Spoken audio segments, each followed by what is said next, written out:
چرا لیا گیا ہوتا ہے، جو ان سے لاسٹ ہو جاتا ہے، ان کی امیدیں ان سے لاسٹ ہو جاتی ہیں، ان کی زندگی ان سے چرا لی جاتی ہے، ان کا فیوچر ان سے چرا لیا جاتا ہے۔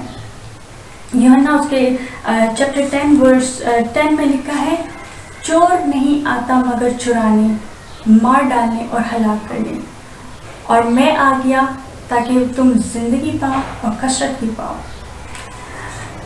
چور جو ہے، دشمن جو ہے، وہ سولز کو چرانے کے لیے آتا ہے تاکہ وہ ہلاک ہو، لیکن جس کے پاس یسوع ہے اس کے پاس زندگی ہے۔ میرے ساتھ نکالیے رومیو اس کا چیپٹر 8 اور اس کی ورس 37 سے 39 تک میں پڑھوں گی۔ مگر ان سب حالتوں میں اس کے وسیلہ سے جس نے ہم سے محبت کی، ہم کو فتح سے بھی بڑھ کر غلبہ حاصل ہوتا ہے، کیونکہ مجھ کو یقین ہے کہ خدا کی جو محبت ہمارے خداوند مسیح یسوع میں ہے، اس سے ہم کو نہ موت جدا کر سکے گی، نہ زندگی، نہ فرشتے، نہ حکومت، نہ حال کی، نہ استقبال کی چیزیں، نہ قدرت، نہ بلندی، نہ پستی، نہ کوئی اور مخلوق۔ یعنی خدا کی جو محبت ہے اسے ہمیں کوئی جدا نہیں کر سکتا ہے، ایون موت ہمیں اس سے جدا نہیں کر سکتی ہے۔ اسی طرح ہم افسیوں اس کے چیپٹر 2 اور اس کی ورس 5 میں دیکھتے ہیں، لکھا ہے، جب قصوروں کے سبب سے مردہ ہی تھے تو ہم کو مسیح کے ساتھ زندہ کیا، تم کو فضل ہی سے نجات ملی ہے۔ اسی طرح ہم یہاں پر بھی دیکھتے ہیں کہ بنی اسرائیل جب اپنے گناہوں کی وجہ سے مردہ ہوتے ہیں تو یہ خدا کا ان پر فضل ہوتا ہے کہ وہ حزقیل نبی کو اس خشک ہڈیوں کی وادی میں بھیج دیتا ہے تاکہ ان پر زندگی کی نبوت کرے۔ زبور 23 میں لکھا ہے، خواہ موت کے سائے کی وادی میں سے میرا گزرو، میں کسی بلا سے نہیں ڈروں گا کیونکہ تو میرے ساتھ ہے۔ یعنی وہ خدا جو ریزوریکشن کا خدا ہے میرے ساتھ ہے، وہ خدا جو میریکل سائنس اینڈ ونڈرز کا خدا ہے میرے ساتھ ہے، وہ خدا جو بریک تھرو کا خدا ہے میرے ساتھ ہے۔ یہ سارا حوالہ جو میں نے حزقیل نبی کی کتاب میں پڑھا ہے، اس میں ہم دیکھتے ہیں موت سے زندگی، خشک ہڈیوں کی وادی ہے، اور خشک ہڈیاں جو ہے وہ زندگی ریسیو کرتی ہیں۔ کیسے ریسیو کرتی ہیں؟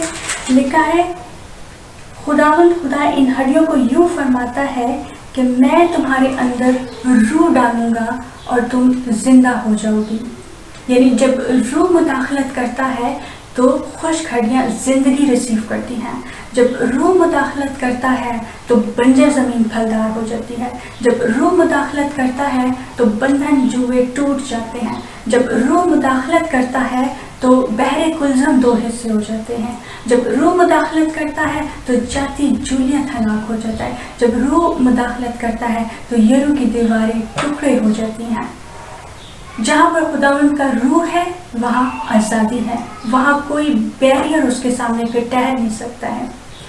منتھ آف مارچ میں مجھ سے خداوند نے ایک ڈریم کے تھرو کلام کیا جو کہ تھا، یہ نہ زور سے اور نہ طاقت سے میرے روح سے ہو جائے گا، جو کہ زکریا نبی کی کتاب میں ہے، اس کے چیپٹر 3 اور اس کی ورس 6 میں لکھا ہے، نہ تو زور سے اور نہ توانائی سے بلکہ میری روح سے رب الافواج فرماتا ہے، اے بڑے پہاڑ تو کیا ہے، تو زربابل کے سامنے میدان ہو جائے گا، اور جب وہ چوٹی کا پتھر نکال لائے گا تو لوگ پکاریں گے کہ اس پر فضل ہو، فضل ہو، آمین۔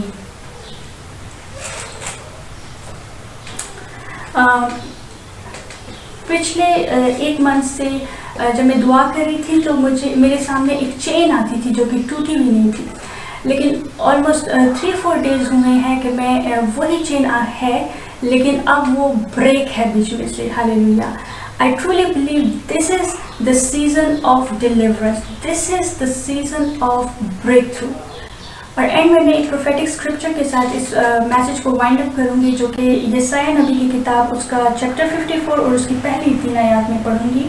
اے بانج تو جو بے اولاد تھی، نغمہ سرائی کر، تو جس نے ولادت کا درد برداشت نہیں کیا، خوشی سے گا اور زور سے چلا، کیونکہ خداوند فرماتا ہے کہ بے کس چھوڑی ہوئی کی اولاد شوہر والی کی اولاد سے زیادہ ہے۔ اپنی خیمہ گاہ کو وسیع کر دے، ہاں اپنے مسکنوں کے پردے پھیلا، دریغ نہ کر، اپنی ڈوریاں لمبی اور اپنی میخیں مضبوط کر، اس لیے کہ تو دہنی اور بائیں طرف بڑھے گی اور تیری نسل قوموں کی وارث ہوگی اور ویران شہروں کو بسائے گی۔